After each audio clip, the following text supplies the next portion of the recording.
IPLৰ auction অহা দেওবাৰ আৰু সোমবাৰ অৰ্থাৎ 25 আৰু 24 তাৰিখে অনুষ্ঠিত হ'ব জেদ্দাত ছাউদি আৰবিয়াত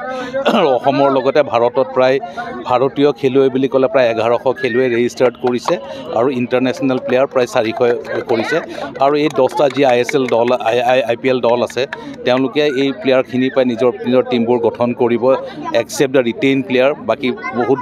ডাঙৰ মেগা অকশ্যনৰ নিচিনা হ'বলৈ গৈ আছে মই ভাবোঁ যে অসমৰ 10 জনে যিহেতু ৰেজিষ্টাৰ্ড কৰিছে আশা কৰিম যাতে অসমৰ পৰাও 2-3 জন খেলুৱৈ যাতে কিবা দলত তেওঁলোকৰ ৰেজিষ্ট্ৰেশ্যন হয় অসমৰ খেলুৱৈ ভাল প্ৰদৰ্শন কৰিছে ভাল মাননি পাইছে অসমৰ খেলুৱৈৰ কাৰণে এইটো এটা নতুন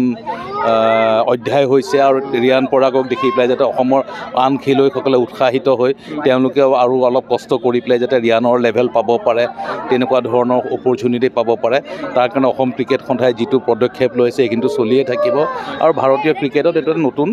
যুগৰ সূচনা হ'ব যাতে নতুন খেলুৱৈ বিভিন্ন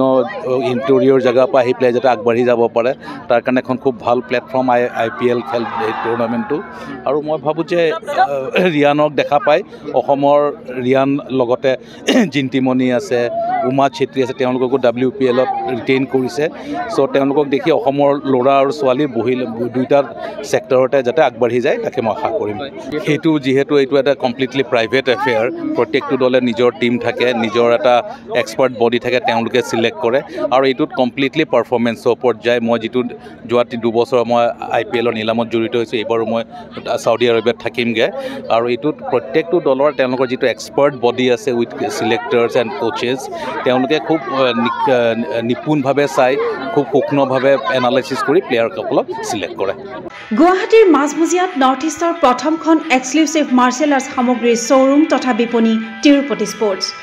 karate wushu taekwondo boxing jujitsu pencak silat judo আদি 7টাকৈ সমৰ কলা ইভেণ্টৰ ইউনিফৰ্ম আৰু প্ৰশিক্ষণৰ সামগ্ৰী ইয়াত উপলব্ধ